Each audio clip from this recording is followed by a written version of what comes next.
Eu juro, nunca pensei que meus olhos veriam aquilo. No meio da estrada velha, uma mãe tentando virar escudo para salvar a filha. E 3 sucuris gigantes avançando com a fome estampada na boca aberta. Naquele instante, eu entendi. Ou eu fazia alguma coisa, ou 2 vidas iam acabar ali mesmo. Se esse vídeo apareceu para você, é porque essa história vai te emocionar e arrepiar. Então, já se inscreve no canal se você gosta desse tipo de história e comenta aí de qual cidade você está assistindo. Eu sempre achei que conhecia todos os silêncios do mundo. O silêncio da madrugada antes do galo cantar. O silêncio da terra rachada esperando a primeira chuva. O silêncio da casa vazia depois que ela se foi, levando consigo o único som que dava sentido às paredes. Mas naquele fim de tarde, montado no fantasma, meu cavalo branco que já tinha mais de 15 anos nas patas, eu descobri que existia um tipo de silêncio diferente. Um silêncio que não era ausência de som, mas presença de algo errado, algo que o ar carregava como um aviso que a gente não consegue traduzir em palavras, mas que o corpo inteiro entende antes da cabeça aceitar. Eu vinha do pasto alto, onde tinha passado o dia consertando cerca e checando o gado. O sol já estava descendo, jogando aquela luz alaranjada que deixa tudo mais bonito e mais triste ao mesmo tempo. A poeira subia devagar com cada passo do fantasma, formando uma nuvem fina que brilhava contra a luz. O cheiro de terra seca misturado com o suor do cavalo e o meu próprio suor grudado na camisa era tão familiar que eu nem percebia mais. Era o cheiro da minha vida. O cheiro de quem acorda cedo, trabalha até o corpo pedir descanso e volta para casa sem ninguém esperando na varanda. A estrada velha de terra batida serpenteava entre os pastos e o cerrado fechado. Tinha trechos onde as árvores se encontravam por cima, formando um túnel verde que deixava a luz entrar só em pedaços. Tinha trechos abertos, onde o céu era tão grande que a gente se sentia pequeno demais para importar. Eu conhecia cada curva, cada pedra solta, cada buraco que enchia de água quando chovia. Aquela estrada era minha companheira silenciosa havia mais de 20 anos. Desde que vim para cá, jovem e cheio de sonhos, que o tempo foi levando embora feito folha seca no vento. O fantasma seguia no passo dele, manso, com a cabeça baixa, como quem também estava cansado. Eu deixava as rédeas frouxas, confiando no instinto do bicho. Ele conhecia o caminho melhor que eu. Mas, de repente, sem aviso nenhum, o cavalo travou. Não foi aquela parada comum quando ele vê algo estranho. Foi uma parada brusca, violenta, como se tivesse batido num muro invisível. As patas dianteiras fincaram no chão levantando poeira e o corpo inteiro dele ficou tenso, feito corda de viola, prestes a arrebentar. As orelhas viraram para frente, duras, atentas. O pescoço esticou e a respiração mudou. Ficou curta, rápida, assustada. Calma, fantasma. Eu disse, mais por reflexo do que por achar que ia adiantar alguma coisa. Passei a mão no pescoço dele, sentindo o músculo tremendo embaixo da pele. O cavalo não tremia de frio, tremia de medo. E quando um cavalo que já viu de tudo na vida treme desse jeito, é porque tem algo muito errado acontecendo. Olhei para frente, tentando enxergar o que ele tinha visto. A princípio, não vi nada. Só a estrada seguindo reta por uns 50 metros antes de fazer a curva para a esquerda. O mato dos 2 lados, alto e fechado. O céu começando a ganhar aquele tom de rosa que vem antes do roxo da noite. Forcei a vista. Nada. Mas o fantasma continuava parado e agora recuava, dando passos curtos para trás, como se quisesse fugir de algo que eu ainda não conseguia ver. Foi aí que meu coração começou a bater diferente. Não era medo ainda. Era aquela sensação de quando a gente sabe que algo está prestes a mudar e não vai ser para melhor. Apertei as pernas de leve nos flancos do cavalo, pedindo para ele avançar. Ele não quis. Insisti. Ele bufou, sacudiu a cabeça, mas deu uns passos hesitantes para a frente. Foi quando eu vi. No primeiro segundo, meu cérebro não conseguiu processar direito o que estava acontecendo. Era como se a cena fosse boa demais, ou ruim demais, ou estranha demais para ser real. Parecia coisa de filme, daqueles filmes antigos de faroeste, onde o mocinho chega na hora exata em que o vilão está prestes a fazer a maldade. Mas não era filme, era real. Tão real que eu senti o sangue gelar nas veias e o estômago virar do avesso.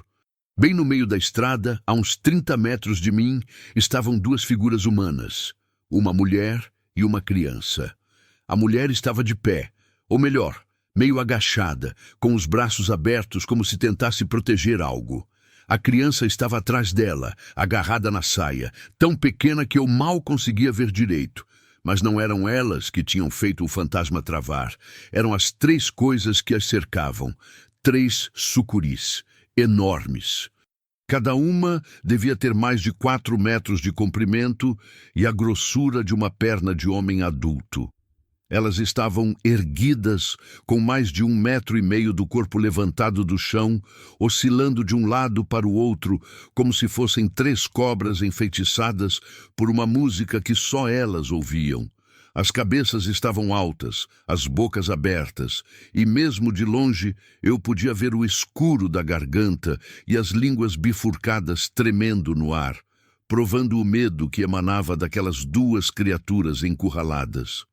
A cena toda parecia congelada no tempo. As serpentes se moviam devagar, muito devagar, mas com uma determinação assustadora. A mulher recuava, passo a passo, mas não tinha para onde ir. O mato dos dois lados era fechado demais. A estrada era o único caminho e as sucuris estavam bloqueando qualquer chance de fuga. Era um corredor sem saída, uma armadilha perfeita. Eu tinha visto sucuri antes. Já tinha matado 2 que tentaram entrar no galinheiro. Já tinha encontrado rastros delas perto do açude. Mas nunca, em toda a minha vida, tinha visto 3 juntas. E muito menos vi 3 se comportando desse jeito, coordenadas como se estivessem caçando junto. Sucuri não faz isso. Sucuri é bicho solitário. Mas ali estavam elas, 3, cercando 2 pessoas como se fossem uma matilha. A poeira subia com o movimento lento dos corpos das serpentes arrastando no chão. O som era seco, áspero, como lixa raspando em madeira.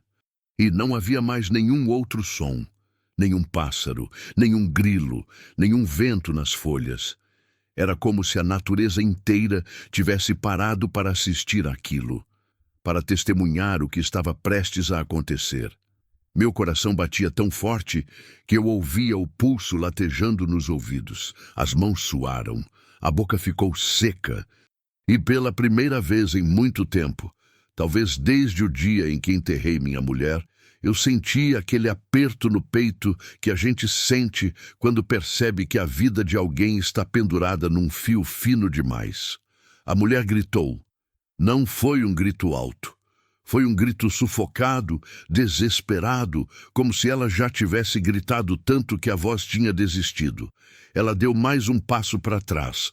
A criança tropeçou. A mulher a segurou. E as serpentes avançaram.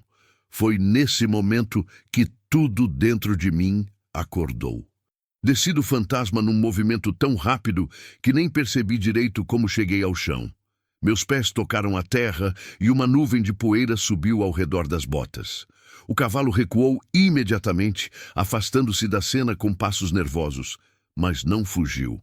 Ficou ali, a uns 10 metros de distância, bufando e batendo o casco no chão, como se quisesse me avisar de que aquilo era loucura. E era loucura pura. Mas às vezes a gente não escolhe o que fazer. O corpo escolhe pela gente. Peguei minha vara de ferrão que estava amarrada na lateral da cela. Era uma vara grossa de aroeira, com quase 2 metros de comprimento. Dura como ferro e com a ponta afiada que eu usava para conduzir o gado nos dias de lida pesada. Não era arma. Nunca foi feita para ser arma. Mas naquele momento era tudo que eu tinha entre a vida e a morte daquelas 2 pessoas. Dei o primeiro passo em direção às serpentes. Minha perna tremia. Não era medo ainda. Era algo anterior ao medo, algo mais primitivo, um alarme que o corpo dispara quando reconhece perigo real. O tipo de perigo que não negocia, que não perdoa, que simplesmente mata se você vacilar um segundo. Eu sabia disso. Sabia que sucuri não tem veneno, mas tem força suficiente para quebrar ossos e sufocar um homem adulto em menos de 3 minutos. E ali eram 3. A mulher me viu. Nossos olhares se encontraram por uma fração de segundo e foi como se eu tivesse levado um soco no estômago. O rosto dela estava destruído. Não era só o medo, era desespero absoluto, aquele tipo de desespero que apaga qualquer outra coisa da alma. Os olhos estavam arregalados, vermelhos de tanto chorar ou de tanto terror, eu não saberia dizer. Os cabelos grudados na testa suada. O vestido rasgado na manga direita, sujo de poeira e terra, como se ela tivesse caído, se arrastado, lutado contra algo antes de acabar naquela armadilha. Os joelhos dela estavam ralados. Eu via o sangue escorrendo, fresco, manchando a pele já suja. As mãos também estavam cortadas, com arranhões profundos que deviam arder como fogo. Mas ela não parecia sentir nada disso. A dor física não significava nada quando comparada ao terror de ver a filha cercada por aqueles monstros. Porque era isso que eu via agora, mais de perto. A criança atrás dela não devia ter mais que 4 ou 5 anos. Uma menininha magra, de cabelos escuros presos em um rabo de cavalo desfeito, usando um vestidinho rosa, que já foi bonito, mas agora estava imundo de poeira. Ela segurava a saia da mãe com as 2 mãozinhas, os dedos brancos de tanta força. O rostinho estava enterrado na cintura da mulher e ela mordia a própria mão, literalmente mordia, com força suficiente para deixar marcas, numa tentativa desesperada de não chorar alto, de não fazer barulho, como se num instinto profundo ela soubesse que o som poderia atrair a morte. As lágrimas escorriam em silêncio pelo rosto sujo da criança. O corpo inteiro tremia. E a mãe, mesmo destruída, mesmo sangrando, mesmo visivelmente no limite do colapso, mantinha os braços abertos como asas quebradas, fazendo escudo humano, colocando o próprio corpo entre a filha e as serpentes. Cada passo que dava para trás era calculado, lento, como se ela soubesse que um movimento brusco podia desencadear o ataque final. E as sucuris sabiam disso também. Elas não tinham pressa.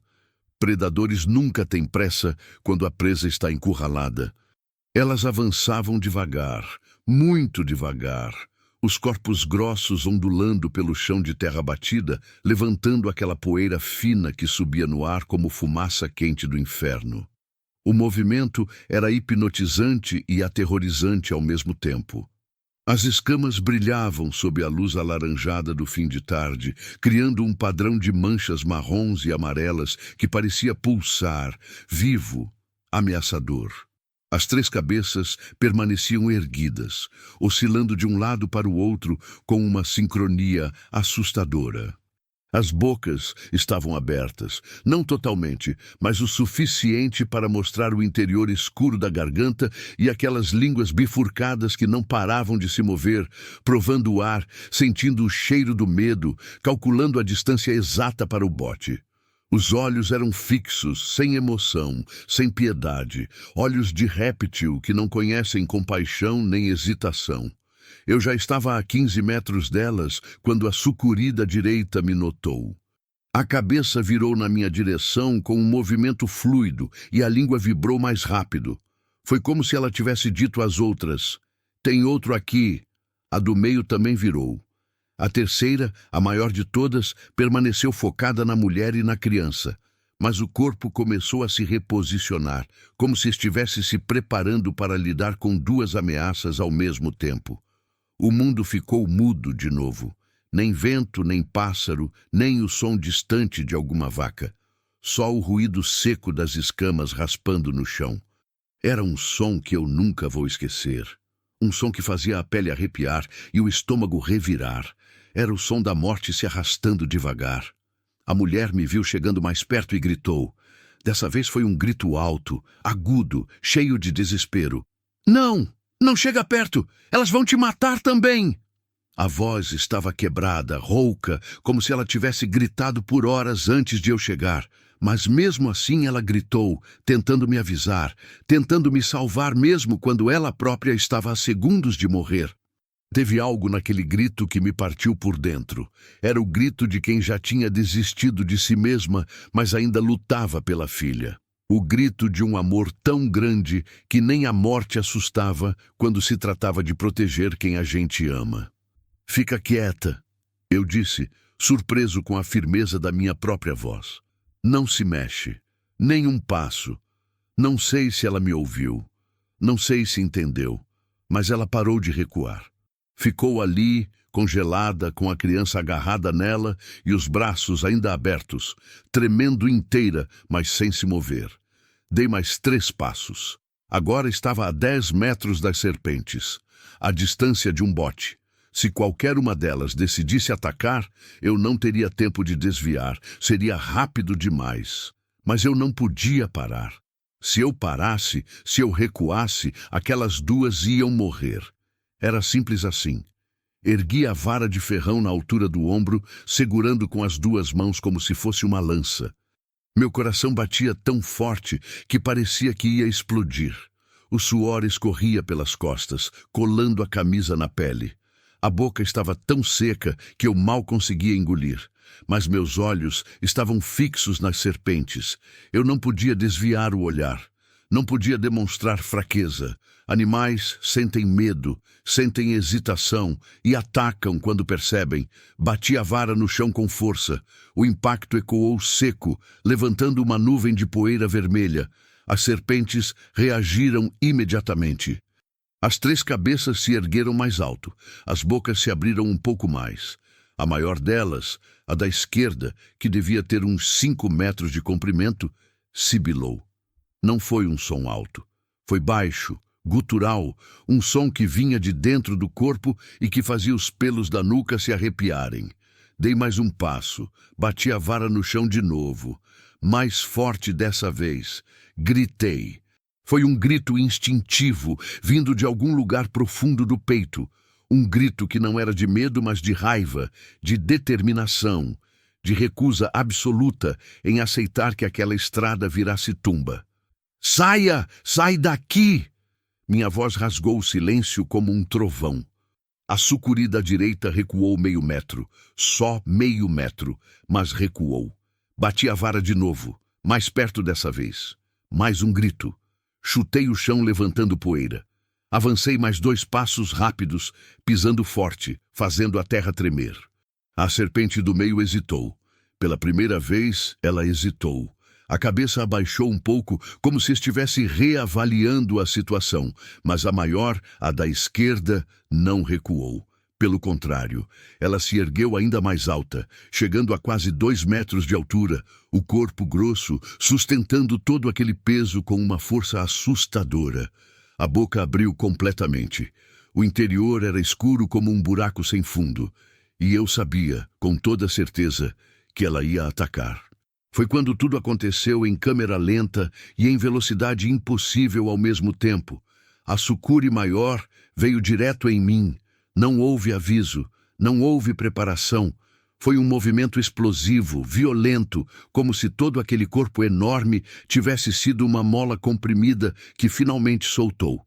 A cabeça cortou o ar numa linha reta, a boca escancarada mostrando a garganta escura, e eu tive meio segundo, talvez menos, para reagir. Joguei o corpo para o lado direito num movimento instintivo. Meu ombro bateu no chão de terra batida com força suficiente para tirar o ar dos pulmões. A dor subiu pelo braço, feito choque elétrico. A poeira levantou ao redor do meu rosto, entrando nos olhos, na boca, no nariz. Mas eu não podia parar para sentir nada disso.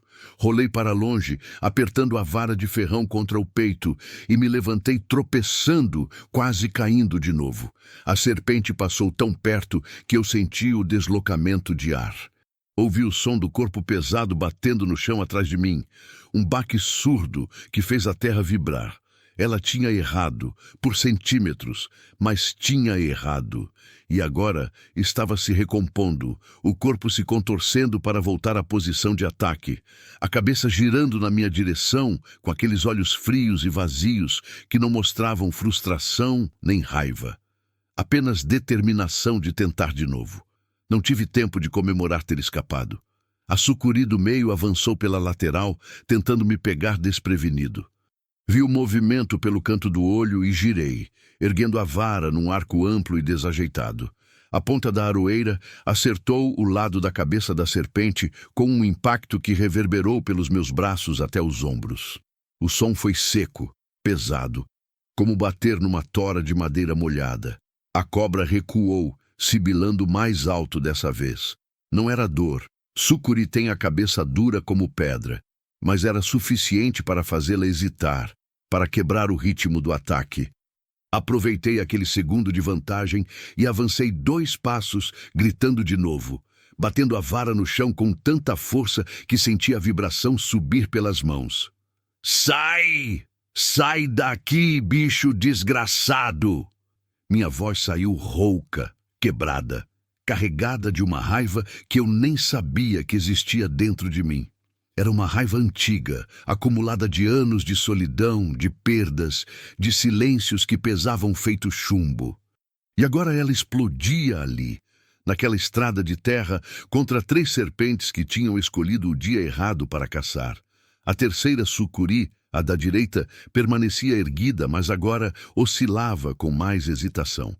A cabeça se movia de um lado para o outro, como se estivesse calculando se eu valia o risco. Sucuris não são corajosas. São oportunistas. Atacam quando têm certeza da vitória. E eu estava começando a plantar dúvida nelas. Mas a maior ainda não tinha desistido. Ela veio de novo. Dessa vez, não foi um bote direto. Foi um movimento lateral, rasteiro, o corpo deslizando pelo chão numa velocidade assustadora para algo tão grande. Ela tentou me cercar, passar por trás, cortar minha rota de fuga. Eu vi a intenção e recuei, mas tropecei numa pedra e caí de costas. O impacto tirou todo o ar dos meus pulmões. Por um instante, tudo ficou escuro. Ouvi a mulher gritar.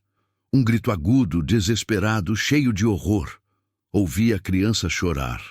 E ouvi, mais perto do que deveria estar, o som das escamas raspando na terra.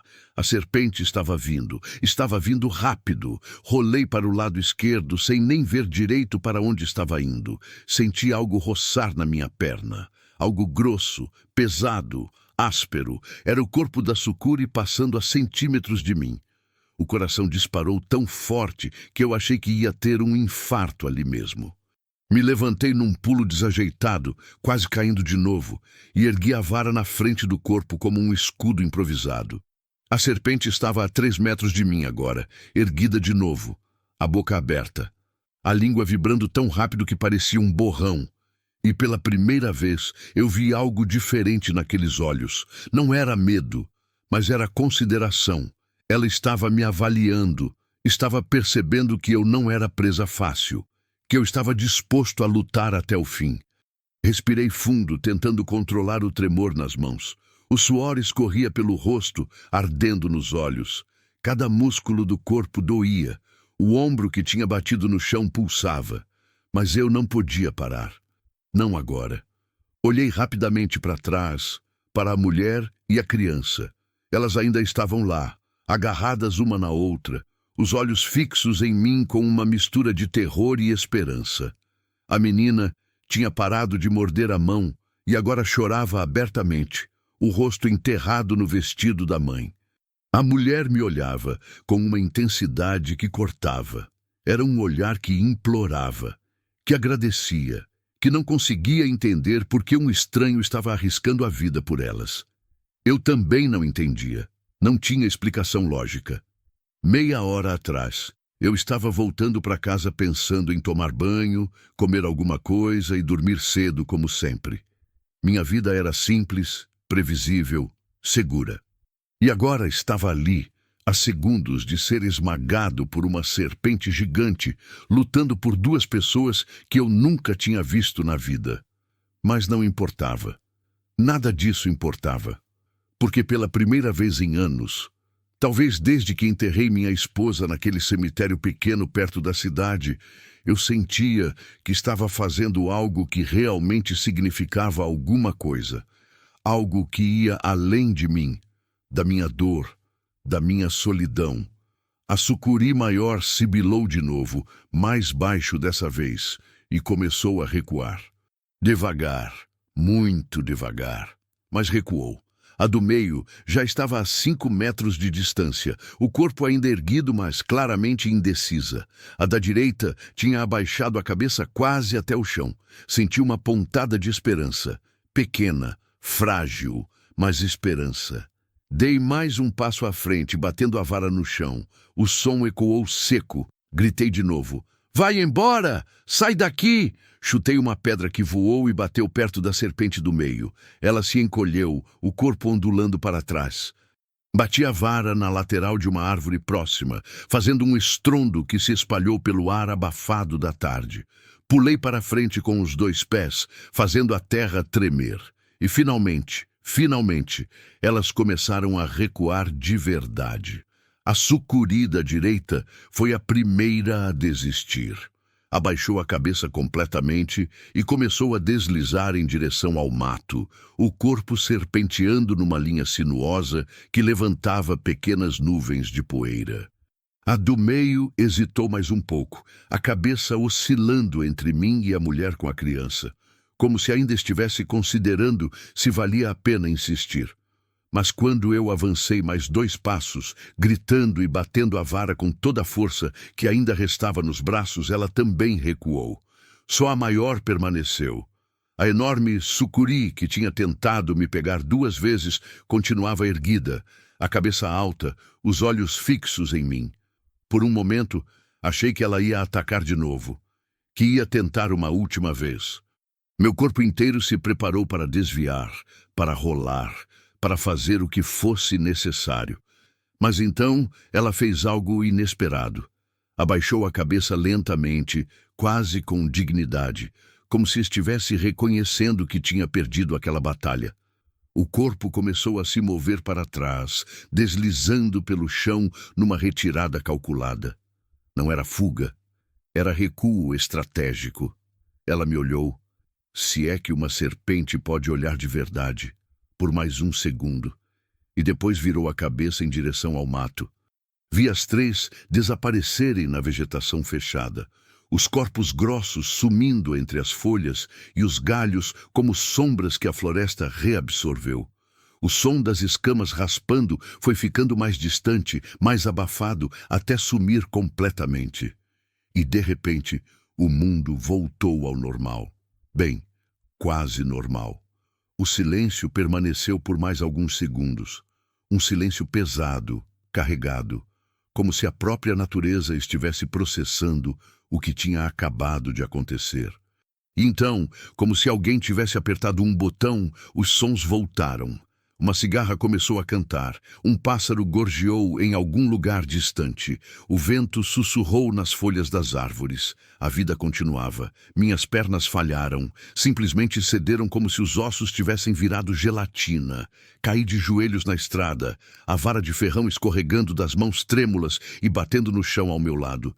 O corpo inteiro tremia. Não era frio. Era a adrenalina pura drenando do organismo, deixando para trás uma exaustão tão profunda que eu mal conseguia manter os olhos abertos. Tentei respirar fundo, mas o ar não enchia os pulmões direito. O coração ainda batia descompassado, aos trancos, como um motor velho tentando funcionar depois de muito tempo parado. As mãos ardiam onde tinha segurado a vara com tanta força. Olhei para elas e vi que estavam vermelhas, quase em carne viva, com bolhas começando a se formar nas palmas. Ouvi um som atrás de mim, um soluço. Virei a cabeça com dificuldade e vi a mulher. Ela tinha caído de joelhos também, mas não de exaustão. Era de puro alívio. Ela abraçava a filha com tanta força que parecia estar tentando fundir os 2 corpos num só. A criança chorava alto agora, sem mais se segurar, o som saindo em ondas entrecortadas de medo e alívio misturados. A mulher me olhou por cima da cabeça da filha. Lágrimas escorriam pelo rosto sujo, deixando trilhas limpas na pele coberta de poeira. A boca se mexia, mas nenhum som saía. Ela tentava dizer alguma coisa, tentava agradecer, mas as palavras não vinham, só lágrimas.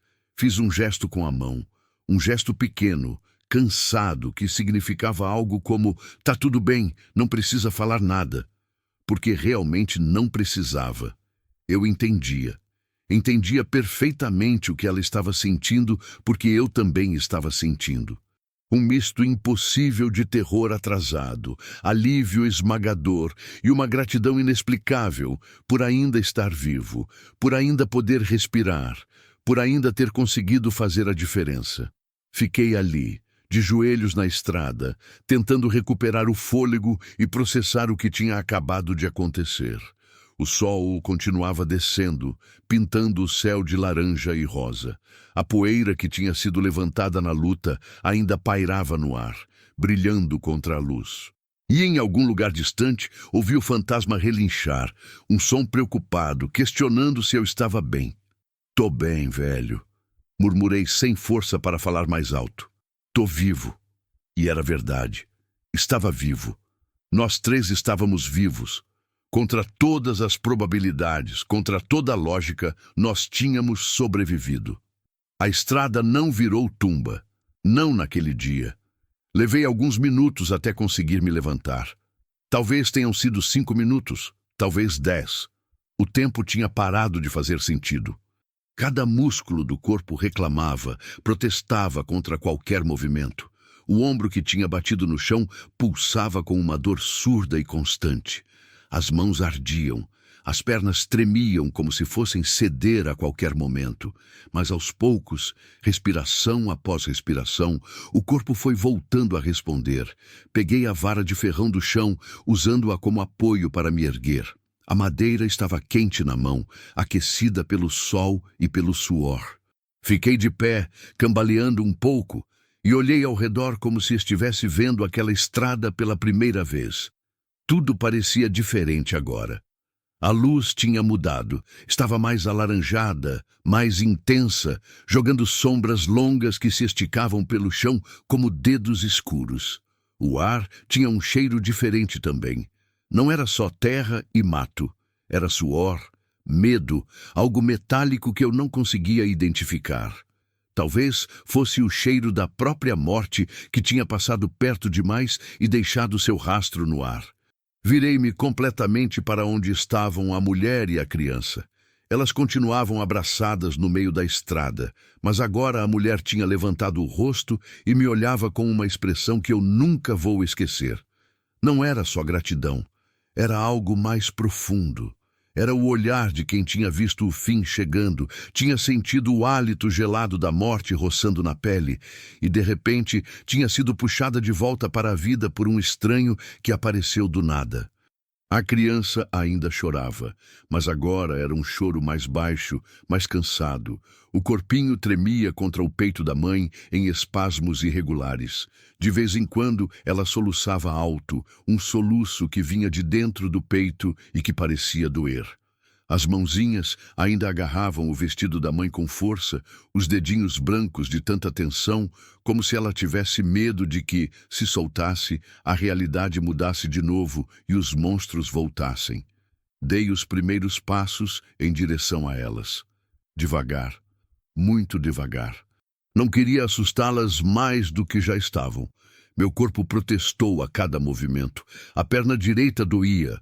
Provavelmente tinha torcido algo quando tropecei e o ombro esquerdo parecia estar em chamas. Mas continuei andando, arrastando as botas pela terra, levantando pequenas nuvens de poeira vermelha que brilhavam contra a luz do fim de tarde. Quando cheguei a 3 metros delas, parei. A mulher me olhou com aqueles olhos arregalados, ainda cheios de lágrimas, ainda processando tudo o que tinha acontecido. Ela abriu a boca para falar, mas a voz falhou. Tentou de novo. Dessa vez, saiu um sussurro rouco, quebrado. Obrigada. Obrigada, obrigada. Ela repetiu a palavra 3 vezes, como se não houvesse outra no vocabulário dela naquele momento. E talvez não houvesse mesmo. Talvez obrigada fosse a única coisa que fazia sentido dizer quando alguém acabava de salvar sua vida e a vida da sua filha. Tá tudo bem agora, eu disse, e minha própria voz saiu estranha, rouca, como se não fosse minha. Elas foram embora. Não vão voltar. Não tinha certeza disso. Não tinha certeza de nada, mas precisava dizer alguma coisa que trouxesse um mínimo de conforto. A mulher assentiu, o movimento brusco e repetido da cabeça, como se estivesse se agarrando às minhas palavras como a uma tábua de salvação. Olhei para ela com mais atenção agora. Devia ter uns 30 e poucos anos, talvez menos. Era difícil dizer com o rosto tão sujo e marcado pelo medo. O cabelo escuro estava desfeito, grudado na testa e nas bochechas, pelo suor e pela poeira. O vestido, que um dia foi azul claro, estava rasgado em vários lugares, sujo de terra, com manchas mais escuras que podiam ser sangue ou lama. Os joelhos ralados continuavam sangrando, pequenos fios vermelhos escorrendo pela perna e se misturando com a sujeira. As mãos estavam piores. Arranhões profundos cruzavam as palmas, alguns ainda soltando sangue fresco. A senhora está machucada, observei, apontando para os ferimentos. Ela olhou para as próprias mãos como se estivesse vendo pela primeira vez. Virou as palmas para cima e ficou encarando os cortes sem realmente processá-los. Então, sacudiu a cabeça. Não importa nada disso. Minha filha está viva. É só isso que importa. A voz dela quebrou no final da frase e ela voltou a abraçar a criança, enterrando o rosto nos cabelos escuros da menina. A pequena tinha parado de chorar, mas ainda tremia inteira, os olhos enormes e assustados me observando por cima do braço da mãe. Era um olhar de criança que tinha visto coisas que criança nenhuma deveria ver. Um olhar que tinha medo, mas também uma curiosidade cautelosa sobre quem era aquele homem sujo e cansado que tinha aparecido gritando e batendo com um pedaço de pau. Fiquei sem saber o que fazer. Não era bom com palavras. Nunca fui. Depois que minha esposa morreu, passei meses falando sozinho ou conversando com o fantasma e Cavalo não responde. Não sabia como confortar aquela mulher. Não sabia o que dizer para fazer a situação menos horrível do que era. Então fiz a única coisa que sabia fazer. Foquei no prático. Vocês precisam sair dessa estrada, falei, olhando ao redor. O mato dos dois lados parecia ter ganhado vida própria, cada sombra um possível esconderijo para serpentes. Aquelas cobras podem voltar. Ou pode ter outras por perto. Sucuri não anda em grupo, mas às vezes, quando tem água por perto... Parei de falar. Não precisava assustá-las mais. A mulher já tinha entendido. Eu não sei onde estou, ela disse. A voz ainda trêmula, mas mais firme agora. A gente estava na estrada principal e aí o carro quebrou. Meu marido foi pedir ajuda. Disse que voltava em menos de 1 hora. Mas passou muito tempo e a Júlia começou a ficar com sede. E eu vi esse caminho e pensei que podia levar até alguma casa, algum lugar. Eu não sabia que... A voz falhou de novo. Ela fechou os olhos com força, como se tentasse bloquear as imagens. Respirou fundo algumas vezes. Foi burrice minha. Foi burrice. Eu nunca devia ter saído do carro. Não foi burrice. Cortei, mais firme do que pretendia. A senhora estava tentando proteger sua filha.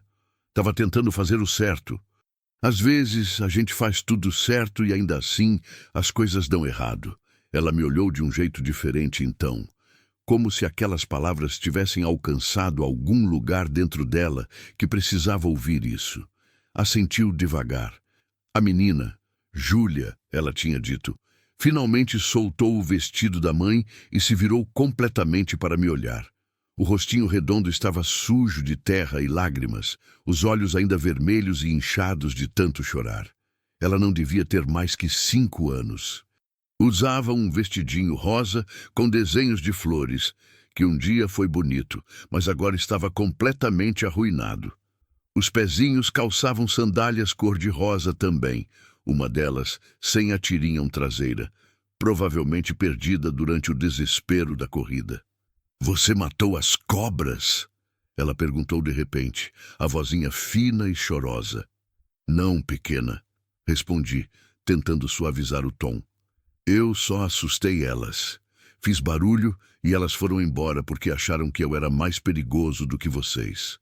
"E você é?" Ela continuou, com aquela curiosidade impossível que só crianças têm mesmo depois de passar por um trauma. "É perigoso?" Quase sorri. Quase.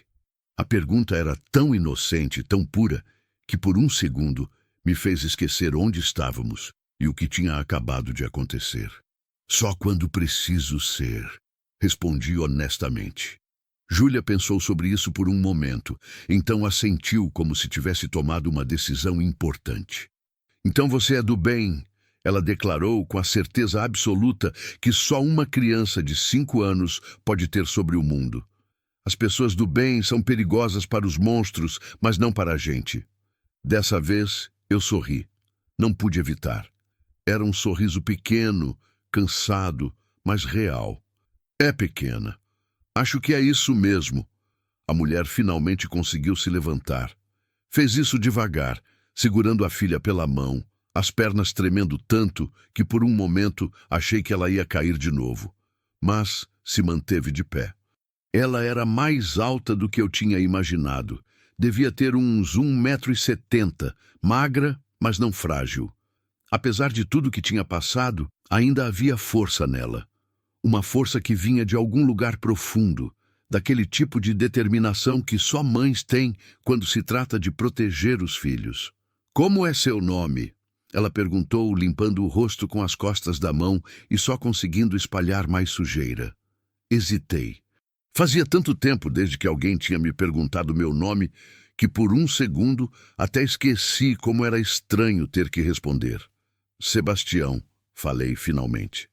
"Sebastião Ferreira. Mas pode me chamar só de Tião. Todo mundo chama." "Eu sou Helena", ela disse, e havia algo formal naquela apresentação, como se estivéssemos nos conhecendo num contexto normal, e não no meio de uma estrada de terra depois de quase sermos mortos por serpentes gigantes. "Helena Campos. E essa aqui é minha filha Júlia." "Prazer", murmurei, sem saber bem o que mais dizer. Um silêncio estranho caiu entre nós. Não era desconfortável, mas era carregado. Carregado de tudo que tinha acontecido e de tudo que ainda precisava ser processado. O sol continuava descendo e a luz estava ficando cada vez mais alaranjada. Aquele tom dourado que vem justo antes do crepúsculo. Logo ia escurecer. E ficar naquela estrada depois do pôr do sol era pedir para encontrar mais problemas. "Vocês não podem ficar aqui", disse, olhando ao redor de novo. "Preciso levar vocês para um lugar seguro. Para minha casa. Não é longe, uns 3 quilômetros estrada acima." Helena olhou para trás, na direção de onde tinha vindo, o rosto cheio de conflito. "Mas meu marido, ele vai voltar para o carro e não vai nos encontrar. Ele vai ficar preocupado. Ele vai entender." Interrompi mais duro do que pretendia. Suavizei o tom. "Olha, dona Helena, tá escurecendo. Se vocês ficarem por aqui, pode aparecer coisa pior que sucuri. Tem onça nessa região, tem porco do mato e tem gente também. O tipo de gente que a senhora não quer encontrar numa estrada deserta quando tá com uma criança." Vi o medo voltar aos olhos dela. Ela olhou para a filha, depois para a estrada escurecendo e assentiu. "Tá bom. A gente vai com o senhor." "Tião", corrigi. "Me chama de Tião." Ela assentiu de novo, tentando sorrir, mas não conseguindo. Fui até onde o fantasma estava, ainda a alguns metros de distância, observando tudo com aqueles olhos grandes e atentos de cavalo. Ele bufou quando me aproximei, balançando a cabeça como se estivesse reclamando de toda aquela confusão. "Eu sei, velho", murmurei passando a mão no pescoço dele. "Eu também não esperava por isso." Peguei as rédeas e comecei a levar o cavalo na direção de Helena e Júlia. Quando cheguei perto delas, vi que Helena mal conseguia ficar de pé. As pernas tremiam e ela se apoiava pesadamente na filha, que, por sua vez, parecia estar usando suas últimas reservas de energia só para continuar de pé. "A senhora consegue andar 3 quilômetros?" Perguntei, já sabendo a resposta. Helena olhou para os próprios pés machucados, para os joelhos sangrando e sacudiu a cabeça. "Eu vou tentar. Pela Júlia. Eu vou..." "Não precisa", interrompi. "Vocês vão no fantasma." Olhei para o meu cavalo branco, que me olhou de volta com uma expressão que jurava ser de reprovação. "Desculpa, velho", disse a ele, "mas é emergência." Ajudar Helena e Júlia a subir no fantasma foi mais difícil do que eu imaginava. Não porque o cavalo fosse alto demais ou porque elas fossem pesadas. O problema era o estado em que estavam. Helena tremia tanto que mal conseguia erguer o pé até o estribo. As mãos feridas não tinham força para segurar a sela. E Júlia, apesar de pequena e leve, estava completamente exausta, o corpinho mole como boneca de pano depois de todo o terror que tinha vivido. "Calma", murmurei, segurando Helena pelo cotovelo enquanto ela tentava pela terceira vez colocar o pé no estribo. "Sem pressa. O fantasma é manso. Ele não vai se mexer." E, de fato, o cavalo permanecia imóvel como uma estátua, como se entendesse a gravidade da situação. Suas orelhas se moviam de vez em quando, captando sons ao redor, mas o corpo estava firme, sólido, confiável. Ele tinha mais de 15 anos de lida no campo, já tinha carregado boi doente, já tinha atravessado o rio cheio, já tinha me levado por caminhos que mais pareciam armadilhas da natureza. Se havia um cavalo em que eu confiava minha vida, e agora a vida daquelas duas, era o fantasma. Finalmente, depois do que pareceu uma eternidade, consegui erguer Helena o suficiente para ela passar a perna por cima da sela. Ela se acomodou com um gemido baixo de dor, o corpo todo se contraindo quando o peso pressionou os ferimentos. Fiquei de pé ao lado, segurando as rédeas e observando para ter certeza de que ela não ia cair. "Consegue se segurar?" perguntei. Ela assentiu, mas vi a incerteza nos olhos dela. As mãos agarraram o pomo da sela, os dedos brancos de tanta força, apesar dos cortes que deviam estar ardendo como fogo. "E a Júlia?" ela perguntou, a voz tensa de preocupação. "Vai na frente com a senhora. Vou passar ela agora." Peguei a menina no colo. Ela era leve, tão leve que por um momento me assustei, achando que ela não estava se alimentando direito. Mas então lembrei que criança de 5 anos é assim mesmo.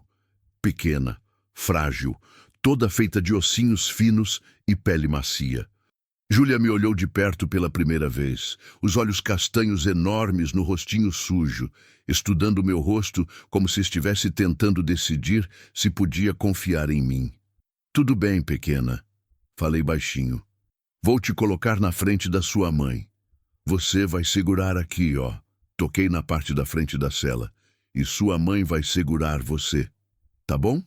Ela assentiu sem falar, mas quando ergui ela até Helena, os bracinhos automaticamente se enrolaram no meu pescoço com uma força surpreendente. Por um segundo, fiquei parado ali, segurando aquela criança que se agarrava a mim, como se eu fosse a última coisa sólida no mundo.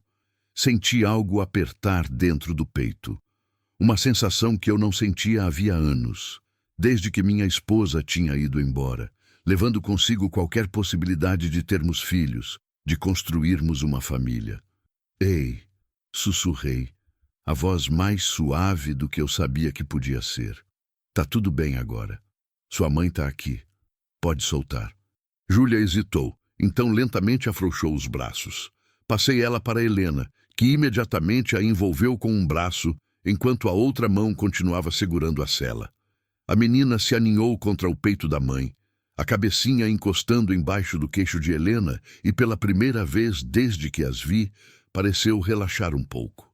"Pronto", falei, ajeitando as pernas de Júlia de um lado da sela. Agora vocês duas ficam bem agarradas que eu vou levar o fantasma pelo cabresto. Vamos devagar, sem pressa. Peguei as rédeas e comecei a andar. O cavalo me seguiu docilmente, os cascos batendo na terra num ritmo constante e reconfortante. Cada passo levantava uma pequena nuvem de poeira que o vento da tarde carregava para o lado. O sol estava ainda mais baixo agora, quase tocando a linha do horizonte, e as sombras tinham se alongado tanto que se fundiam umas nas outras, transformando o mundo em um lugar de contrastes extremos, luz dourada de um lado, escuridão profunda do outro. Andamos em silêncio por alguns minutos. Só o som dos cascos do fantasma na terra, minha respiração pesada, o rangido ocasional do couro da sela. O corpo todo doía. A perna direita reclamava a cada passo. O ombro esquerdo pulsava numa dor constante que subia até o pescoço. As mãos ardiam onde a pele tinha se machucado ao segurar a vara com tanta força. Mas eu não podia parar, não podia descansar. Precisava tirar aquelas duas da estrada antes que escurecesse completamente. Tião? A voz de Helena veio de cima, hesitante. Sim? Por que você fez isso? Continuei andando, puxando o fantasma, sem responder imediatamente. Porque a verdade é que eu não tinha uma resposta pronta. Não tinha pensado antes de agir. Tinha simplesmente agido, como se não houvesse escolha, como se deixar aquelas duas morrerem fosse impossível, impensável, uma traição a algo fundamental que nem eu sabia que existia dentro de mim. Não sei, respondi finalmente honesto. Só sei que não podia deixar acontecer, não podia ficar parado vendo. A maioria das pessoas teria ficado, ela disse. E havia algo na voz dela que não era acusação, mas constatação. A maioria teria tido medo demais. Ou teria pensado que não era problema delas. Pensei sobre isso enquanto contornávamos uma curva na estrada. Ela estava certa. Eu sabia que estava. A maioria das pessoas teria racionalizado, teria pensado nas próprias vidas, na própria segurança. E não haveria nada de errado nisso. Autopreservação é instinto natural. Mas por algum motivo naquele momento, quando vi aquelas duas cercadas pelas serpentes, meu instinto de autopreservação tinha se calado e outro instinto tinha gritado mais alto. O instinto de proteger, de não permitir que o mal vencesse, de não deixar que aquela estrada se tornasse mais um lugar onde a tragédia tinha acontecido e ninguém tinha feito nada. Eu não sou a maioria das pessoas, falei, e não era arrogância, era só um fato. Eu sou só eu, e eu não conseguiria viver comigo mesmo se tivesse passado direto. Ouvi Helena respirar fundo lá de cima. Quando falou de novo, a voz estava carregada de emoção. Minha filha está viva por sua causa. Eu estou viva por sua causa. Não existe agradecimento suficiente no mundo para isso. Não respondi. Não sabia o que dizer. Agradecimentos sempre me deixaram desconfortável. Fiz o que tinha que ser feito. Não precisava de medalha por isso. Não precisava de reconhecimento. Só precisava chegar em casa, cuidar daqueles ferimentos, dar um lugar seguro para elas dormirem e amanhã ajudá-las a encontrar o marido de Helena e seguir em frente com suas vidas. A estrada começou a subir numa elevação suave. Eu conhecia aquele trecho, mais 500 metros, e a gente chegaria na entrada da minha propriedade. A porteira velha de madeira que eu sempre deixava aberta porque não tinha nada para roubar e ninguém passava por ali mesmo. Depois, mais 1,5 quilômetros de estrada interna até a casa. Meu ritmo era lento, mais lento do que o normal, porque cada passo doía e porque eu não queria sacudir demais Helena e Júlia na cela. O céu tinha ganhado aquele tom de roxo profundo que vem justo depois do laranja. As primeiras estrelas começavam a aparecer, pontos tímidos de luz num firmamento que logo seria todo negro. A temperatura tinha caído, não muito, porque era fim de primavera e o calor do dia demorava a ir embora, mas o suficiente para que o suor na minha camisa esfriasse e grudasse desconfortavelmente na pele. Aquilo ali é sua casa? Júlia perguntou de repente, a vozinha quebrando o silêncio. Olhei para onde ela apontava.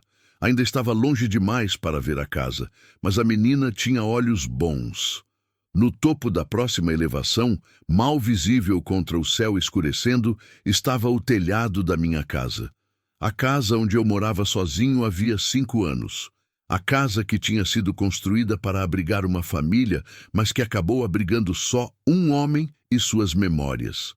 É sim, pequena, respondi. Já estamos quase chegando.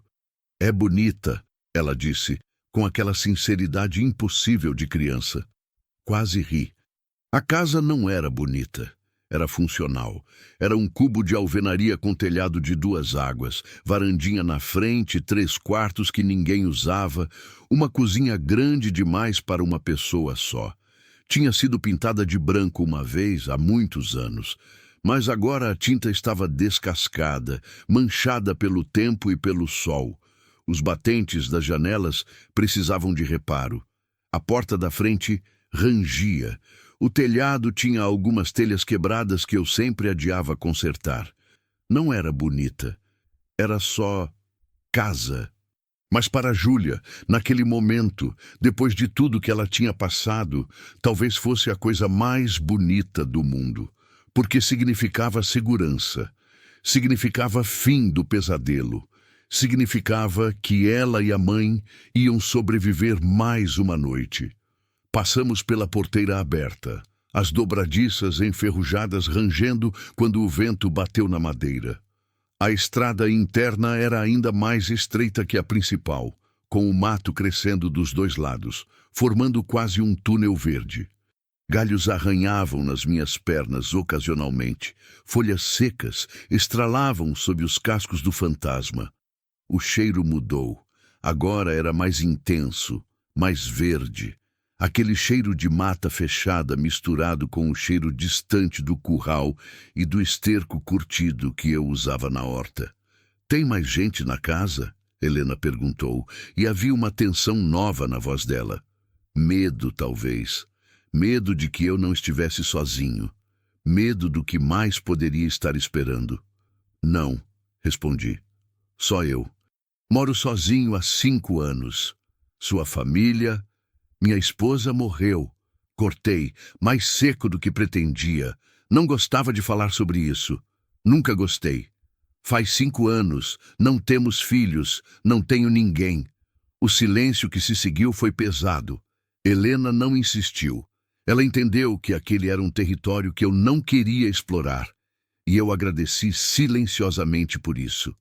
A casa finalmente apareceu completamente quando contornamos a última curva. Estava exatamente como eu tinha deixado de manhã. A varanda vazia, a cadeira de balanço parada, a porta fechada. Não havia luzes acesas porque eu não tinha eletricidade. Só um gerador velho que eu ligava de vez em quando precisava. A maioria das noites eu vivia à luz de lampião e vela. Era mais simples assim. Mais silencioso. Parei o fantasma em frente aos degraus da varanda e amarrei as rédeas no corrimão de madeira. Então me virei para ajudar Helena e Júlia a descer. Júlia desceu primeiro, praticamente caindo nos meus braços, as perninhas bambas de tanto tempo, parada na mesma posição. Coloquei ela no chão com cuidado e ela imediatamente se agarrou na minha perna, como se não confiasse que o chão fosse ficar parado embaixo dos pés.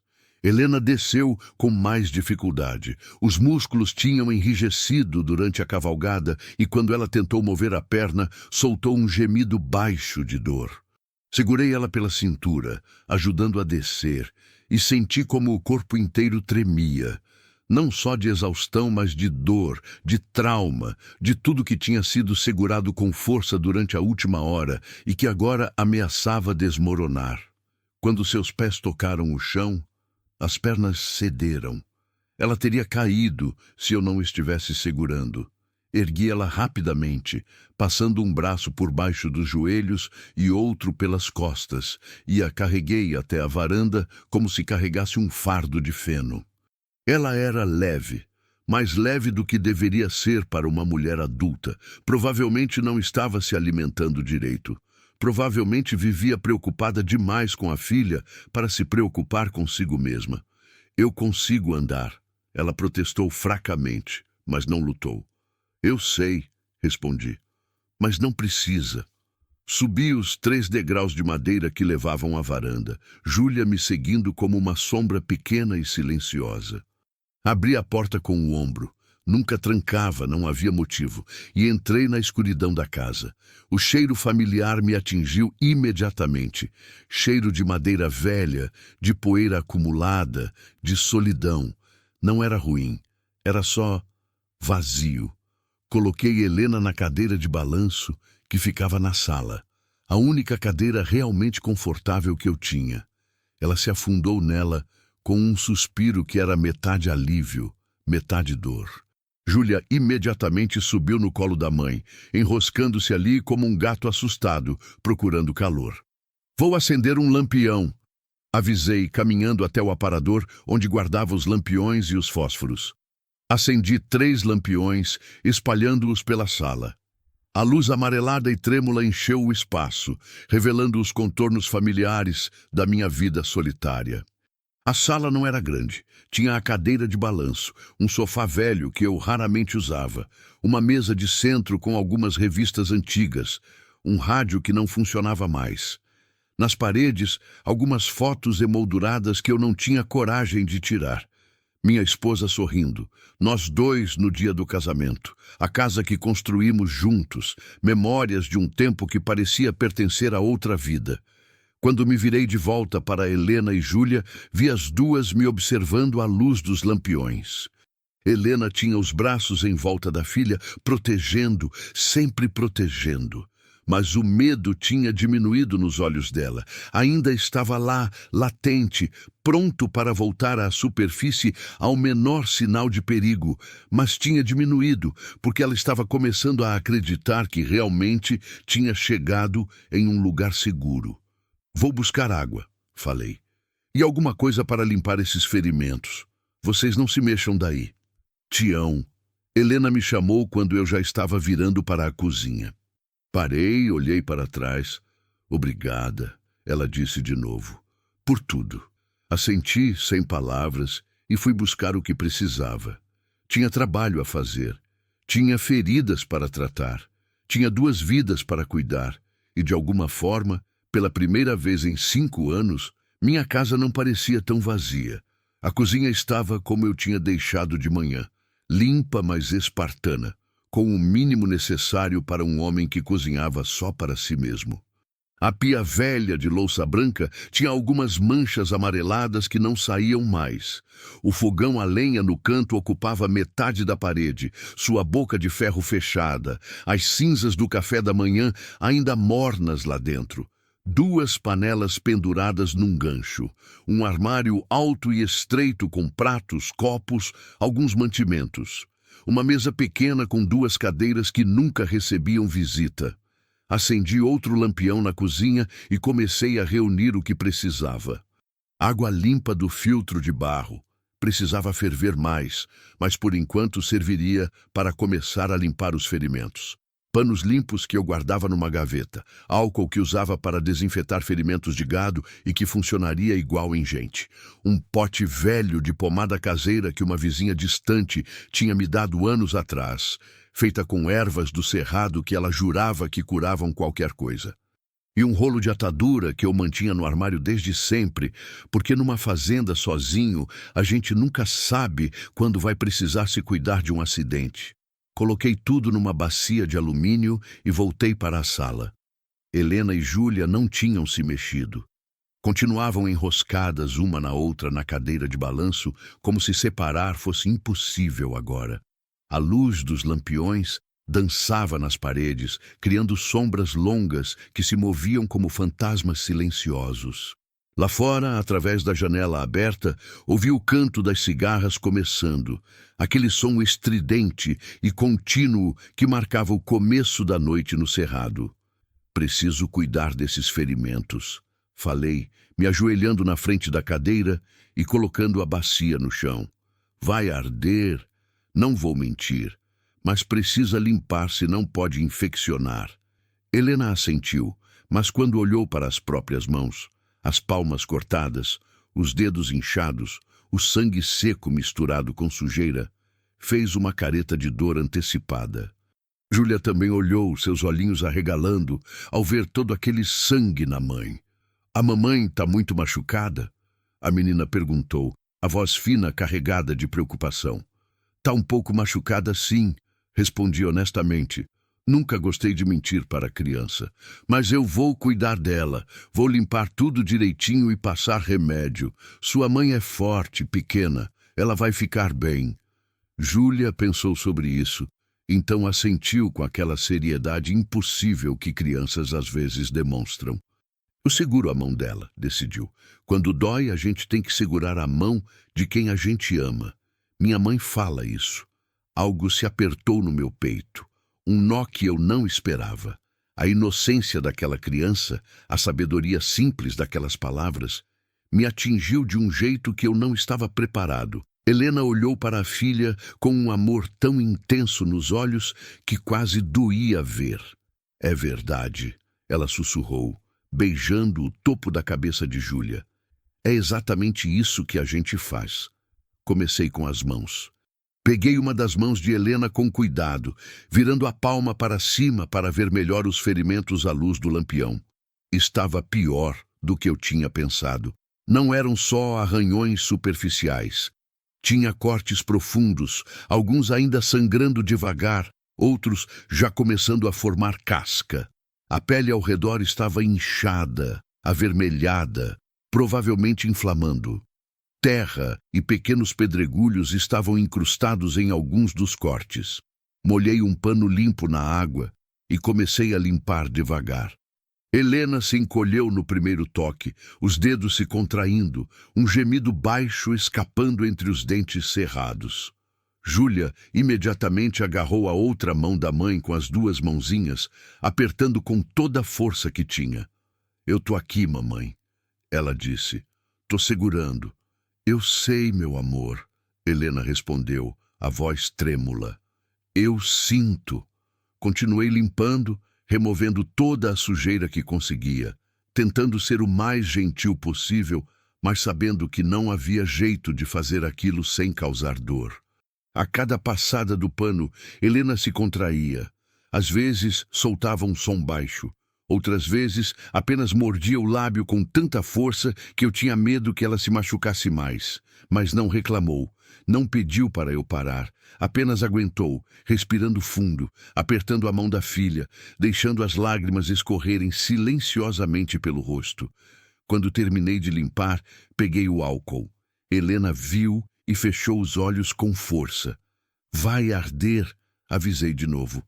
Eu sei, ela sussurrou. Derramei o álcool nos ferimentos. A reação foi imediata. Helena arqueou nas costas na cadeira, todo o corpo se retesando, um grito sufocado escapando entre os lábios. Júlia começou a chorar de novo, assustada com a dor da mãe, mas continuou segurando a mão, cumprindo sua promessa.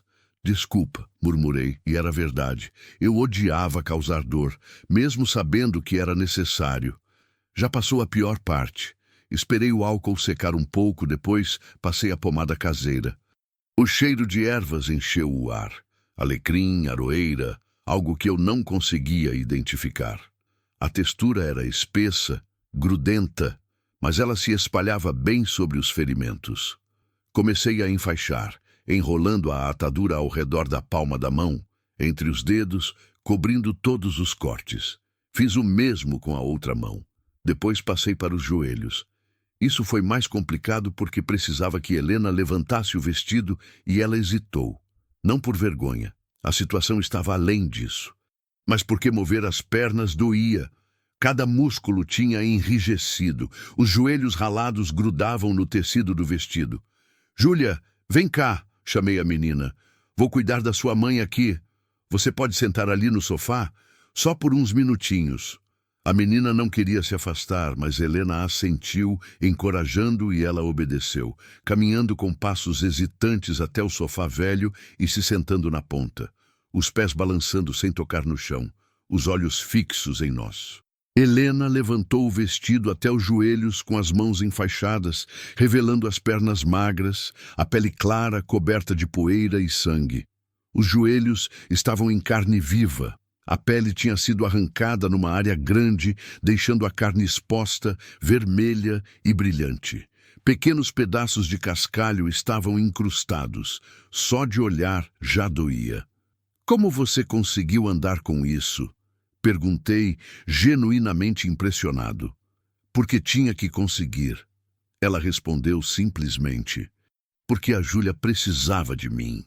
Limpei os joelhos com ainda mais cuidado, removendo cada pedacinho de pedra, cada grão de terra. Helena chorou abertamente agora, sem tentar esconder. O álcool nos joelhos foi pior que nas mãos.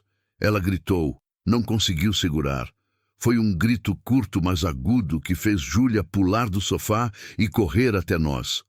Para! A menina gritou, tentando me empurrar. Você está machucando minha mãe! Júlia, não! Helena disse rápido, segurando a filha com as mãos enfaixadas. Ele não está me machucando, ele está me curando. Às vezes curar dói um pouco, mas depois fica melhor. Entende? Júlia não parecia entender, mas parou de tentar me empurrar. Ficou ali grudada na mãe, me olhando com aqueles olhos enormes, cheios de desconfiança e preocupação. Terminei de tratar os joelhos e enfaixei eles também. Helena agora parecia uma paciente de hospital, com as mãos e os joelhos todos cobertos de ataduras brancas. Juntei tudo na bacia, os panos sujos de sangue, o vidro de álcool pela metade, a pomada quase no fim. Pronto, falei me levantando. As próprias pernas protestaram. Tinha ficado ajoelhado por tempo demais. Agora você precisa descansar. E comer alguma coisa. Quando foi a última vez que vocês comeram? Helena e Júlia se entreolharam. Helena pensou, contando mentalmente. Ontem de manhã, ela disse finalmente. A gente estava viajando. Paramos num restaurante na beira da estrada para tomar café.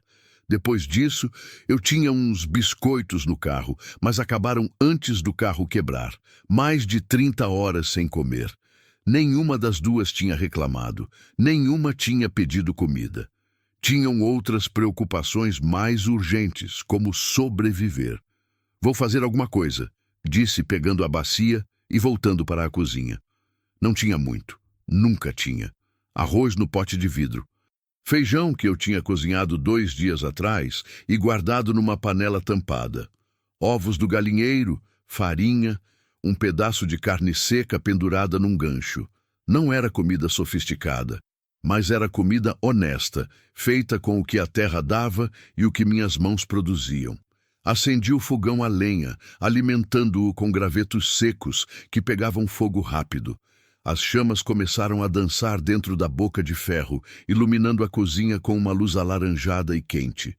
Coloquei a panela de feijão para esquentar. Comecei a fritar ovos numa frigideira velha de ferro que eu tinha há décadas. O cheiro de comida encheu a casa. Um cheiro bom, reconfortante, de lar. Enquanto cozinhava, minha mente processava tudo o que tinha acontecido. Algumas horas atrás, eu estava voltando do pasto, pensando em mais um dia igual a todos os outros. Mais uma noite sozinho, mais uma conversa com o silêncio. E agora tinha 2 pessoas na minha sala. 2 pessoas que eu tinha salvado. 2 vidas que dependiam de mim, pelo menos por aquela noite. Era estranho, desconfortável até. Mas também era algo mais. Algo que eu não conseguia nomear. Não era felicidade. Eu tinha esquecido como era aquilo. Mas era uma sensação de propósito. De que minha existência tinha significado algo. De que eu tinha estado no lugar certo, na hora certa, e tinha feito a diferença. Preparei 2 pratos, um maior para Helena, um menor para Júlia. Arroz branco, feijão escuro e temperado, 2 ovos fritos em cada prato, um pouco de farinha por cima. Comida simples de gente simples, mas feita com cuidado, com a intenção de nutrir, de dar força, de ajudar a curar não só o corpo, mas também um pouco da alma. Levei os pratos para a sala. Helena e Júlia ainda estavam na cadeira de balanço, mas agora Júlia tinha pegado no sono, a cabecinha pesada no colo da mãe, o corpinho relaxado no primeiro momento de paz real desde o início do pesadelo. Helena acariciava os cabelos da filha com as mãos enfaixadas, o movimento lento e cuidadoso. Ela dormiu. Helena sussurrou quando me viu. Coitadinha, estava exausta. Deixa ela dormir. Falei baixo, colocando o prato maior na mesa de centro na frente de Helena. Você come primeiro, depois a gente vê se ela acorda. Helena olhou para o prato como se fosse a coisa mais bonita que já tinha visto. As lágrimas voltaram, mas dessa vez não eram de dor. Eram de gratidão, de alívio, de emoção pura de estar viva e ter comida quente na frente e a filha segura nos braços. Eu não sei como te agradecer, ela disse, a voz quebrando. Come, respondi pegando meu próprio prato que tinha preparado. É agradecimento suficiente. Sentei no sofá, em silêncio, e começamos a comer. O único som na casa era o das colheres tocando os pratos, o crepitar do fogo no fogão na cozinha, o canto distante das cigarras lá fora. E pela primeira vez em 5 anos, eu não jantei sozinho. Depois que comemos, a questão de onde elas iam dormir se impôs naturalmente. Helena estava exausta, os olhos pesados lutando para permanecer abertos, mas ela continuava sentada na cadeira de balanço com Júlia adormecida no colo, como se não tivesse permissão para relaxar completamente. Como se ainda estivesse esperando que algo ruim acontecesse, que o pesadelo voltasse, que as serpentes retornassem. Tem 2 quartos vagos, falei, recolhendo os pratos vazios. Helena tinha comido tudo, raspando o prato com uma fome que ela tentou disfarçar, mas que era óbvia. Júlia tinha acordado por alguns minutos, comido metade do prato dela com os olhos semicerrados e voltado a dormir antes mesmo de terminar. Pode escolher qual quiser, as camas estão limpas, troco os lençóis toda semana mesmo sem usar. Helena me olhou com uma expressão estranha, como se estivesse tentando entender quem eu era. Como se um homem que vivia sozinho, que mantinha quartos de hóspedes limpos, mesmo sem receber ninguém, que arriscava a vida por estranhos, fosse um enigma que ela precisava decifrar. Você mantém os quartos prontos? Perguntou suavemente. Mesmo morando sozinho? Desviei o olhar. Era uma pergunta simples, mas a resposta era complicada. A verdade é que eu mantinha aqueles quartos como minha esposa os deixou. Como se ela pudesse voltar a qualquer momento. Como se visitantes fossem aparecer de repente. Como se a vida que planejamos ainda fosse acontecer, mesmo depois de 5 anos, provando que não ia. Hábito, murmurei, não querendo entrar naquele território. Vem, vou mostrar os quartos. Peguei um dos lampiões e subi as escadas estreitas que levavam ao andar de cima. Os degraus rangeram sob meu peso. Sempre rangeram. Era parte da personalidade da casa. Helena me seguiu devagar, carregando Júlia no colo, cada passo claramente doloroso com os joelhos enfaixados. Pensei em oferecer ajuda, mas algo no jeito dela me disse que ela precisava fazer aquilo sozinha. Precisava provar para si mesma que ainda conseguia cuidar da filha, mesmo machucada. O corredor do andar de cima tinha 3 portas. A do meu quarto no final, e 2 do lado esquerdo que eu não abria havia meses.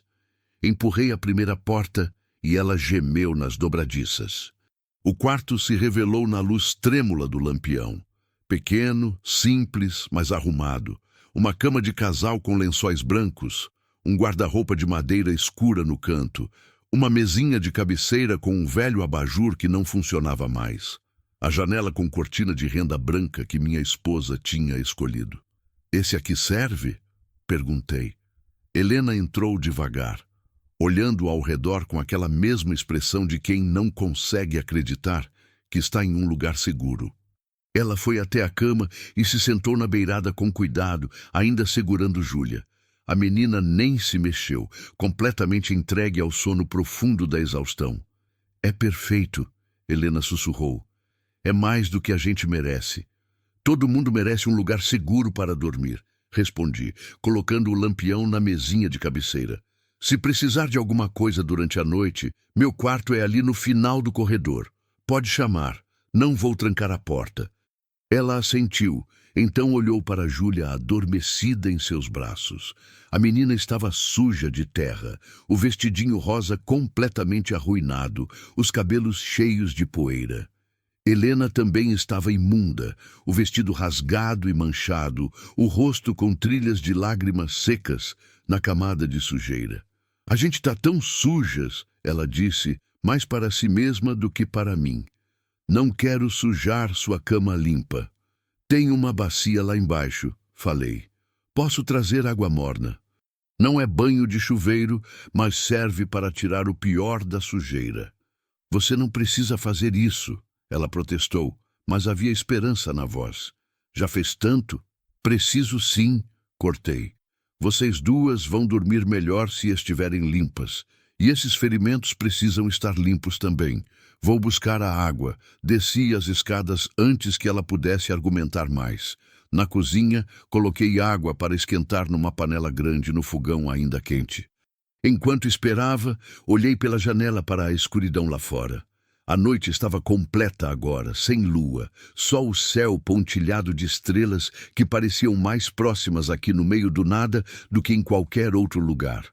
Ouvi o fantasma relinchando lá no curral, onde eu tinha colocado ele depois de descarregar Helena e Júlia. O som era reconfortante, normal, um pedaço da minha rotina em meio ao caos do dia.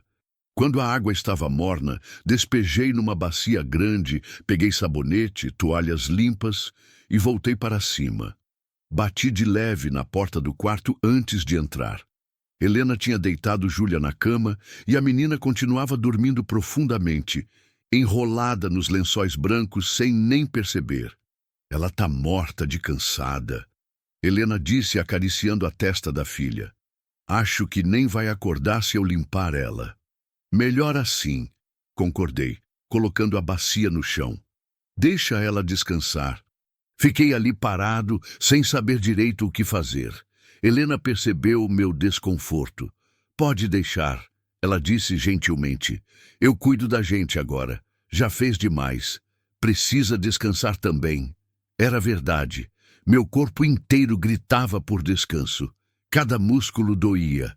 A adrenalina tinha passado completamente e o que sobrou foi uma exaustão tão profunda que mal conseguia pensar direito. Mas havia algo que eu precisava dizer antes de ir. Helena, chamei quando já estava saindo. Ela olhou para mim. O marido de vocês. Amanhã cedo a gente vai procurar ele. Vou levar vocês de volta para onde o carro quebrou. Ele deve estar lá, procurando vocês. Tá preocupado com certeza. O rosto dela se contraiu. Por um momento pensei que ela ia chorar de novo, mas ela controlou. Obrigada, foi tudo que conseguiu dizer. Por tudo. Por nos salvar, por cuidar da gente, por ser quem você é. Não soube responder. Apenas assenti e fechei a porta suavemente ao sair. No meu quarto, tirei as roupas sujas e vesti algo limpo.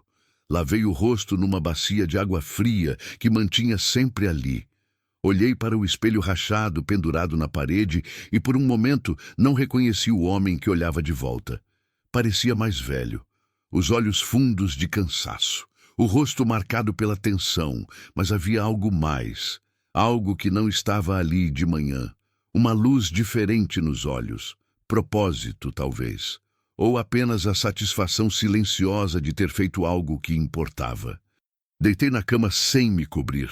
O calor da noite ainda era intenso apesar da hora. Fiquei olhando para o teto de madeira escura, seguindo com os olhos as mesmas rachaduras e manchas que conhecia de memória de 5 anos, olhando para elas toda noite.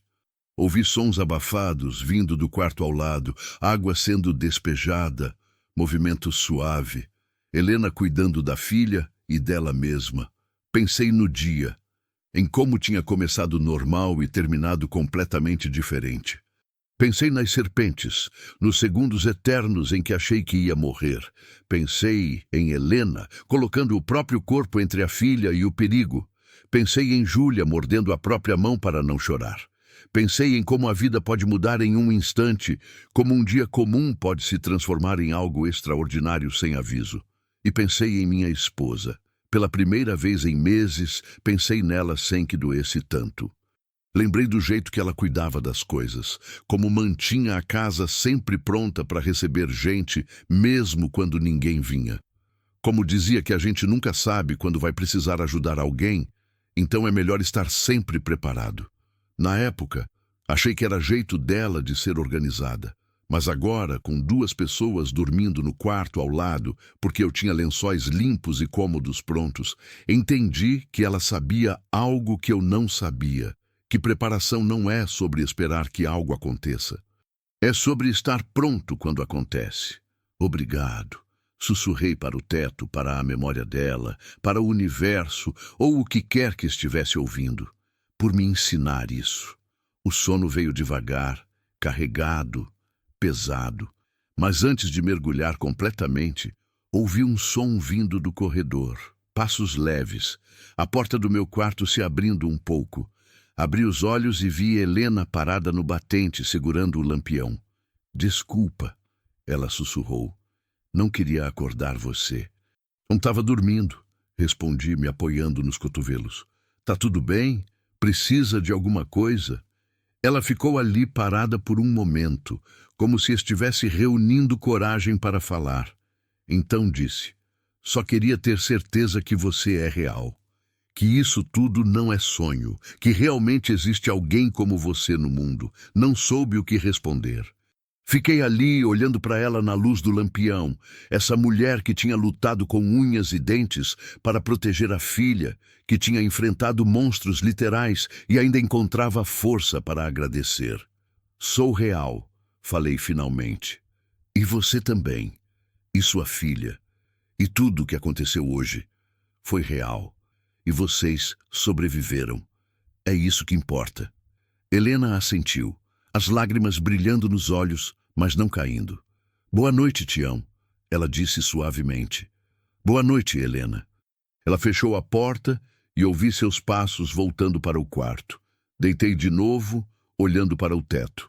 E pela primeira vez em 5 anos, adormeci com a sensação de que a casa não estava tão vazia assim. De que talvez, só talvez, ainda houvesse vida acontecendo dentro dessas paredes. Acordei antes do sol nascer, como sempre. O corpo tinha o relógio interno ajustado para a madrugada depois de tantos anos de rotina. Por um momento, deitado ali na penumbra do quarto, achei que tinha sonhado tudo.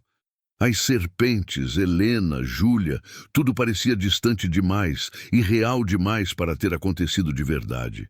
Mas então ouvi um som vindo do quarto ao lado, um movimento leve, uma tosse abafada, e soube que não tinha sido sonho.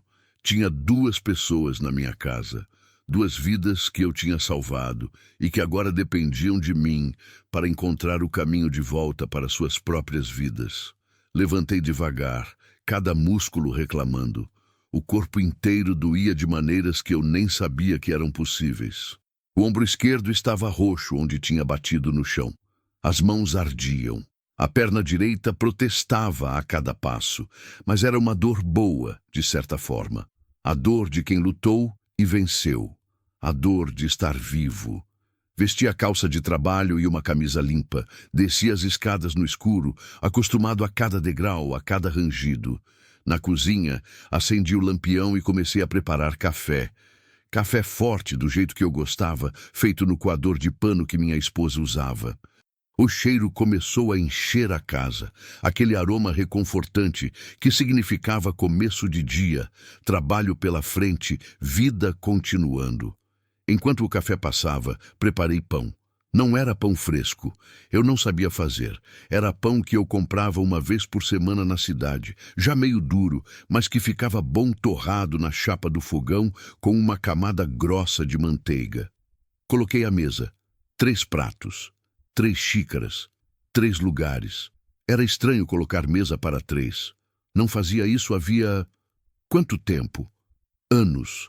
Muitos anos. A luz do dia começou a entrar pelas janelas, ainda tímida, ainda cinza, mas crescendo. Ouvi passos no andar de cima, leves, hesitantes. Depois, o som de uma porta se abrindo. Passos na escada. E Júlia apareceu na porta da cozinha. Ela tinha sido lavada. O rostinho agora estava limpo, revelando bochechas rosadas e olhos enormes ainda inchados de tanto chorar. Ainda usava o vestido rosa arruinado, porque era tudo que tinha, mas Helena tinha tentado limpar o que pôde. Os cabelos estavam penteados, presos num rabo de cavalo alto. Ela me olhou com aquela cautela de criança que ainda não decidiu se pode confiar completamente. "Bom dia, pequena", cumprimentei, tentando sorrir de um jeito que não assustasse. "Bom dia." Ela respondeu baixinho, ficando parada na porta como se precisasse de permissão para entrar. "Pode entrar. Tô fazendo café da manhã." "Você gosta de pão com manteiga?" Ela assentiu, dando alguns passos para dentro da cozinha, os olhos explorando tudo com curiosidade. Parou perto da mesa, olhando para os 3 pratos colocados. "Aquele ali é meu?" perguntou, apontando para o prato menor. "É sim, pode sentar." Ela subiu na cadeira com alguma dificuldade, as perninhas curtas balançando sem tocar no chão. Ficou ali sentada, as mãos no colo, me observando enquanto eu virava o pão na chapa, passava manteiga, servia café numa xícara velha de esmaltada. "Sua mãe já acordou?" perguntei. "Acordou. Tá trocando de roupa. Ela pegou uma roupa sua emprestada porque a dela tá muito suja.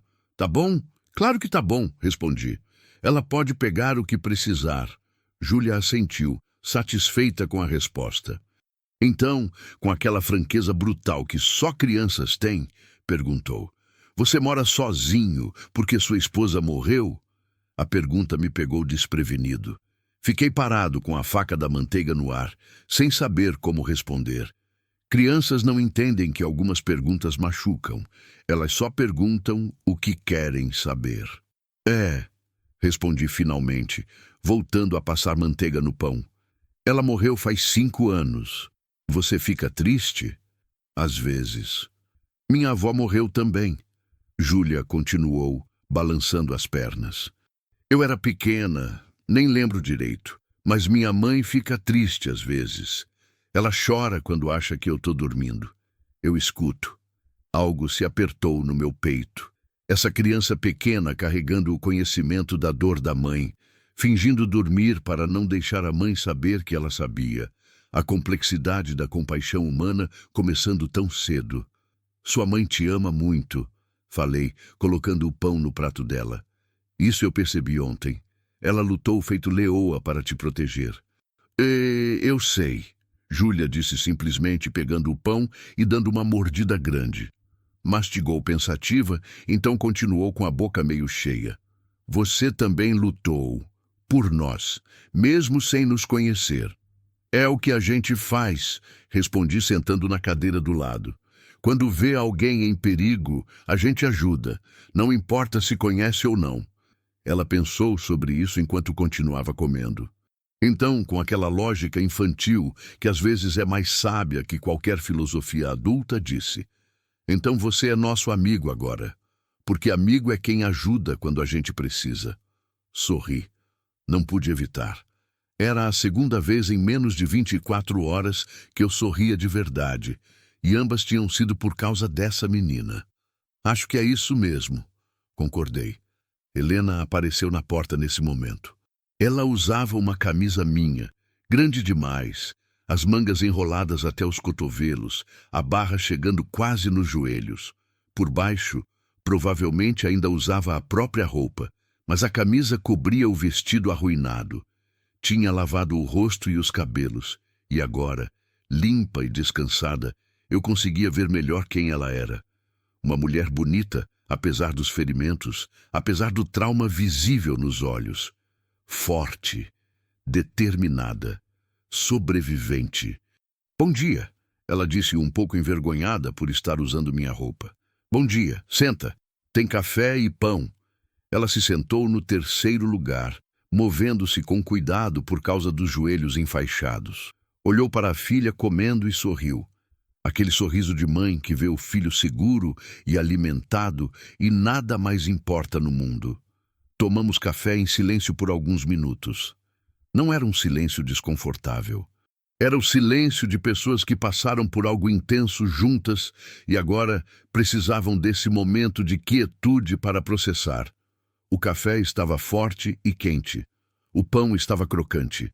A manteiga derretia, formando pocinhas douradas. Coisas simples. Mas depois de ontem, coisas simples pareciam milagres.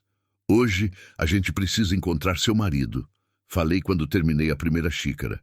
Ele deve estar desesperado procurando vocês. Helena assentiu, mas vi a tensão voltar aos ombros dela. Eu não sei como explicar para ele o que aconteceu, como contar sobre as serpentes, sobre tudo. Você conta a verdade, respondi. Ele vai entender. Ele ama vocês. Vai estar aliviado que estão vivas. Você não conhece meu marido.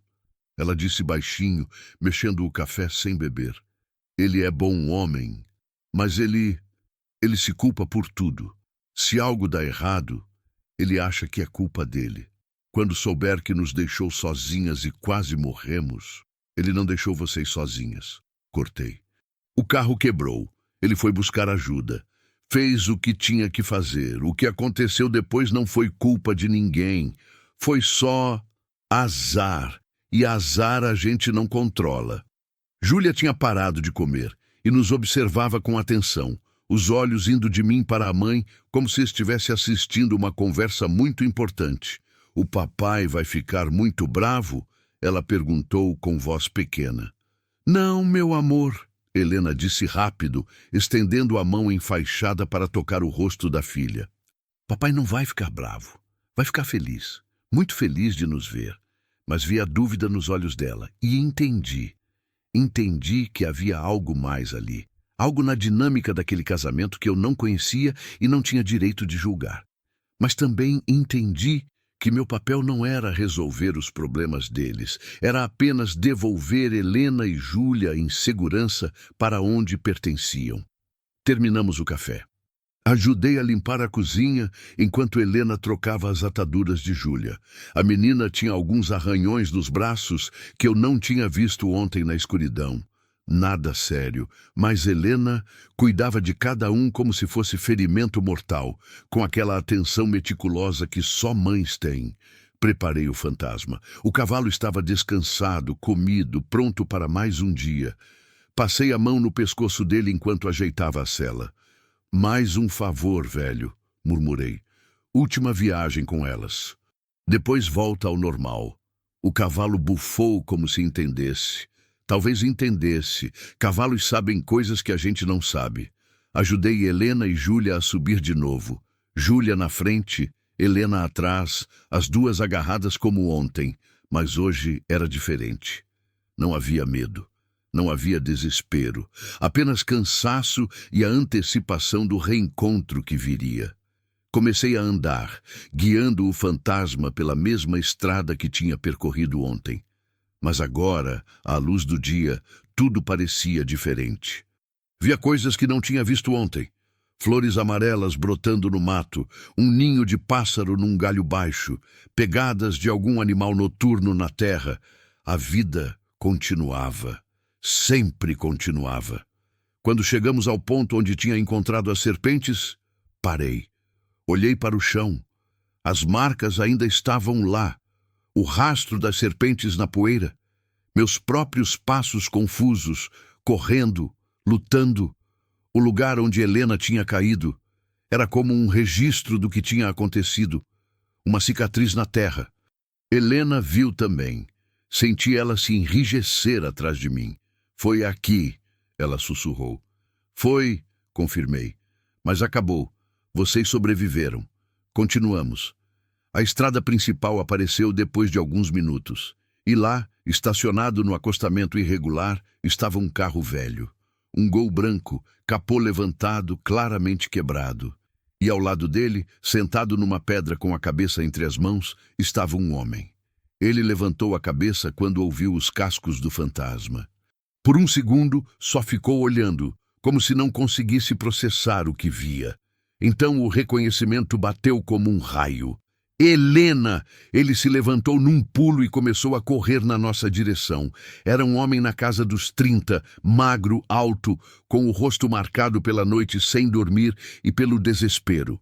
As roupas estavam amarrotadas, sujas, os olhos vermelhos. Helena! Júlia! 3 meses depois, acordei numa manhã de domingo e encontrei um envelope embaixo da porta. Não tinha nome remetente, apenas meu nome escrito à mão numa caligrafia caprichada que eu não reconheci imediatamente. Peguei o envelope, sentei na varanda com a primeira xícara de café do dia e abri. Dentro havia uma carta e 3 fotos. A primeira foto mostrava Helena, Júlia e o marido. Carlos tinha sido o nome dele, em frente a uma casa pequena na cidade. Os 3 sorriam. Júlia segurava um cachorrinho marrom no colo. Helena estava mais cheia, mais saudável, o rosto sem aquelas marcas profundas de medo que carregava no dia em que a conheci. Carlos tinha o braço ao redor dos ombros dela, protetor, mas não possessivo. Uma família, inteira, viva. A segunda foto era só de Júlia. Ela estava num parquinho, pendurada de cabeça para baixo numa barra, rindo com aquela alegria impossível de criança que esquece rápido os pesadelos e se entrega completa ao momento presente. O vestido rosa tinha sido substituído por um conjunto amarelo. Os cabelos estavam mais compridos. A terceira foto me fez parar. Era da estrada. Aquela estrada de terra batida onde tudo tinha acontecido. Mas agora havia uma cruz branca fincada na lateral, com flores ao redor, e na base da cruz uma placa pequena. Não consegui ler o que dizia na foto, mas a carta explicava. Querido Tião, espero que esta carta te encontre bem. Quis escrever muitas vezes nesses 3 meses, mas nunca sabia o que dizer. Como se agradece a alguém que literalmente te deu a vida de volta. Que palavras são grandes o suficiente para isso? Tentei algumas. Obrigada, parece pequeno demais. Você salvou nossas vidas, é verdade, mas não captura tudo, porque você não só nos salvou naquele dia. Você nos mostrou que ainda existe bondade no mundo. Que ainda existem pessoas dispostas a lutar pelo que é certo, mesmo quando é perigoso, mesmo quando seria mais fácil desviar o olhar. Voltamos para casa naquele dia. Carlos nos abraçou tão forte que quase não conseguíamos respirar. Ele chorou. Nunca tinha visto meu marido chorar daquele jeito. Ele se culpou como eu sabia que faria. Mas aos poucos conseguimos fazê-lo entender que não foi culpa dele. Foi só a vida sendo imprevisível. Contamos para ele sobre você. Sobre o homem do cavalo branco que apareceu como um anjo quando a morte já estava escolhendo onde nos levar. Ele queria ir até sua casa imediatamente, te conhecer, te agradecer. Mas eu pedi para esperarmos. Não sei explicar por quê. Acho que sentia que você era uma pessoa que valoriza o silêncio, a privacidade. Que talvez um desfile de agradecimentos seria mais incômodo que gratificante para você. Mas precisávamos fazer algo. Então voltamos àquela estrada algumas semanas depois. Colocamos uma cruz no lugar onde quase morremos. E uma placa. A placa diz: aqui a bondade venceu o medo. Obrigada, Tião. Júlia está bem. Ela te desenha às vezes, sempre a mesma cena. Um homem num cavalo branco lutando contra serpentes gigantes. Parece história de fantasia, mas foi real. Aconteceu. E ela nunca vai esquecer. Eu também não vou esquecer. Vou carregar aquele dia comigo pelo resto da vida. Não como trauma, mas como lembrança de que quando tudo parece perdido, quando a escuridão parece absoluta, a luz pode aparecer de onde a gente menos espera, na forma de um fazendeiro solitário que escolheu ser corajoso quando seria mais fácil ser covarde. Você mudou nossas vidas, Tião. Espero que um dia possamos mudar a sua também, nem que seja só um pouquinho. Você merece ter uma casa cheia de vida de novo. Merece não estar sozinho. Mas sei que isso é jornada sua, no seu tempo. A gente te ama. Mesmo sem te conhecer direito, mesmo tendo passado apenas uma noite sob seu teto, você é família agora. E família não esquece. Com toda a gratidão do mundo, Helena, Carlos e Júlia relem a carta 3 vezes. Olhei as fotos de novo. Júlia sorrindo, Helena saudável, a cruz branca na estrada. E pela primeira vez em 5 anos, senti algo que tinha certeza que nunca mais ia sentir. Esperança. Não esperança de que tudo ia ficar bem. Não esperança de que a solidão ia acabar de repente. Mas esperança de que a vida ainda tinha propósito, de que as escolhas que a gente faz importam, de que um dia comum pode se transformar no dia mais importante da vida de alguém se a gente tiver coragem de agir. Levantei da cadeira, guardei a carta e as fotos numa gaveta onde eu mantinha as coisas preciosas. Olhei pela janela para o fantasma pastando tranquilo no cercado, para a estrada de terra que levava para o mundo lá fora, para o céu imenso que parecia mais azul naquela manhã. E pela primeira vez em muito tempo senti que estava pronto, pronto para o que viesse a seguir, pronto para viver de novo. Porque tinha aprendido algo naquela tarde de 3 meses atrás, algo que ia carregar para sempre. A gente nunca sabe quando vai ser chamado para fazer a diferença. E quando for chamado, o único caminho é responder. Tomei o resto do café, coloquei o chapéu e saí para mais um dia. A vida continuava e eu estava vivo para vivê-la.